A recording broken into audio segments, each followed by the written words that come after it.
guys, I'm Madison Mary and welcome back to my channel. Today I have my October TBR. So as you guys can see, the spooky month is upon us. The day I am filming this, it is October 1st, and so I got my little kitty ears on that I got. I actually really dig them and I think I look kind of cute. So you can't see them too well because all the books on my shelf are dark. But like maybe if I go like down here you can like see them. Okay, anyway, I can't tell if this is like an ambitious TBR or not. It has the potential to be ambitious just because I have things going on in October, but we'll see. So my number one book, my biggest priority, well, one of my second, this is tied for biggest priority in October, okay? And that is Girls, the Storm and Shadow by Natasha Ngan, and I am so excited to read this. I met Natasha when I was at BEA and she was lovely, such a sweet person. And Girls, the Storm and Shadow is the sequel to Girls of Paper and Fire, which is about a girl named ḻe:a, and she is part of the paper caste, which is the lowest caste in this society. And because of her beautiful golden eyes, she is recruited and forced to be a concubine for the demon king of this world. This book takes place right after the events of the first book and how ḻe:a is kind of speaking out against being a concubine and her falling in love with one of the other female concubines, and this beautiful sapphic romance and this internal rebellion that occurs. I'm really excited to be reading this. I adored the first book. It was actually a 4 to 5 stars for me, and I actually read it around this time last year. I think I actually read it in November. I know I read it right before finals, so that was kind of interesting.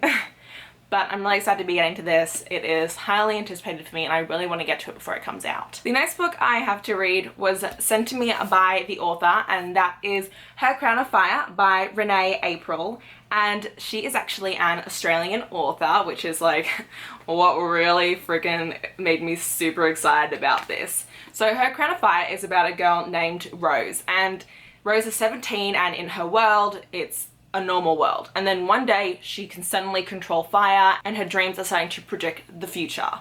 So what happens is suddenly she finds herself whisked away to this alternate fantasy world. But when she gets whisked away there, her best friend Tyson ends up being dragged along with her accidentally. And so they both land in this fantasy world where Rose is revered and everyone loves her for her fire magic, and she's kind of brought into this magic academy. But Tyson is pretty much like an ordinary mortal human. He has no powers and he is actually very vulnerable and in danger in the society. And so Rose has to try and keep him safe, but there are a lot of things going on and people who like would want to kill him, and that's what the story is about. You know, I love my elemental magic. Today, October 1st, is when Shadow Frost by Coco Ma comes out, and that has elemental magic as well, which I adore, so I'm super pumped to be getting to this very soon. I am depressingly reading Percy Jackson and the Olympians book 5, The Last Olympian. This is the final book in the Percy Jackson series, which I have been rereading with ɗe:a from the Little Reader's Corner. Love this lady. If you have not checked her out, please do. She is quirky as all heck and will make you laugh.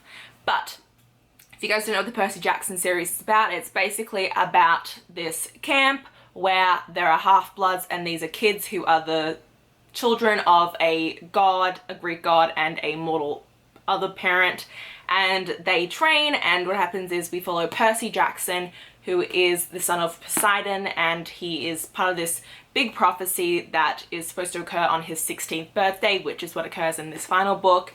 And I'm so excited. The last book I read was a 5-star, and I know this one will also be a 5-star. I'm so excited and so sad to be getting to this, but yes. The next book I plan to get to is one of the only like definite spooky reads I'm for sure reading this month, and that is The Woman in the Window by AJ Finn. I plan to listen to this on audiobook. I'm actually going to St. Louis, Missouri to go and see Leigh Bardugo next weekend. So if you're going as well, please leave a comment down below because I would love to meet up with anyone who is going to be going there as well. But I plan to listen to this on my drive to and from St. Louis, and I'm really excited because I've heard some really great things. It was also on sale on Audible for like $5, so I was like, yes. And I'm really excited. And it's about a woman who I don't know if she's like agoraphobic or something. She has some kind of phobia, and so she just like never leaves her house. And one day she's like looking at her window and she witnesses a murder, and that's what this is about. And I'm really excited. I haven't listened to an audiobook in I haven't listened to an audiobook since, what's the month before May? April? Yeah. And that's just crazy to me because I used to listen to audiobooks all the time, but ever since May onwards, I just haven't. And so I'm really excited to get back into it.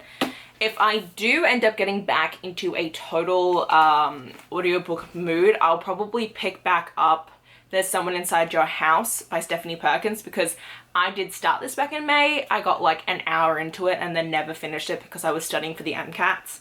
But if I do get back into the audiobook mood, this will be the other one I pick up this month, and it is basically about this girl who comes from Hawaii to live with her grandmother to look after her, and she has this very weirdly mysterious past, and it's about how at her high school people start dying one by one. They're being killed in like brutal manners, and it's kind of like Scream-ish. There's very mixed reviews about this book, but so far from what I listened to, I've been actually really enjoying it, and I'm excited to see where it keeps on going, so I'm really hoping I do get back in the audiobook mood. The next book is my #1 priority in October, and that is Gravemaidens by Kelly Coon. This comes out on October 29th, which is why I need to read it, because I was sent an arc and they want to review it. I'm also very excited to be reading it. So it's about this city-state called ɪḻsᴛᴏ, and what happens is the ruler of ɪḻsᴛᴏ falls sick and ill. And so our main character, Kamani, her younger sister, is chosen as one of the 3 maidens who will be accompanying him in his death. And this is seen as like some amazing thing and like such a privilege, but Kamani sees it as more of a death sentence and thinks it is a horrible thing, and so she decides to infiltrate and try and stop what's going on. And I'm really excited to see this because I've been really loving sisterly books, and I was going to be reading this actually in September, but I just never got around to it. So the next book is one that I'm currently reading. I started it at the end of September, but I never got around to finishing it. But that book is The Beautiful by Renee Adieh. This is set in 1872 New Orleans, and we follow Celine, who has escaped her life in France after murdering a man, and she is seeking a new life with this convent. And in New Orleans, there's kind of like spooky illusionist magic going on, and like back table dealings and things like that. And it's said that this is like vampire-ish, but I've heard from a lot of people that the vampire aspect of this book is like very, very minuscule. So I'm going into it knowing that, so hopefully I won't be very disappointed reading this, because I know that the vampirism in this is very low, even though I was really wanting a vampire book, but it's fine because I love books set back in like the 18th, 19th century. They're really fun to me, and I love when we have a female main character who is in a time where females are not supposed to be outspoken, but our main character is outspoken. I adore that. So I'm really excited to see where this goes, and there are like murders also occurring by a vampire. And so that's, I think that might be maybe that's the only vampire aspect of it. Maybe the only vampire aspect is the murders. I don't know, dudes. We'll see. I'll let you know once I finish it, so. But yeah, that's all for my spooky October wrap up. If you guys have read any of these books, please let me know in the comments down below. If you guys did enjoy this video, please hit the like button. If you want to see more of me, please subscribe to my channel, and until next time, thanks a bunch, guys. Bye!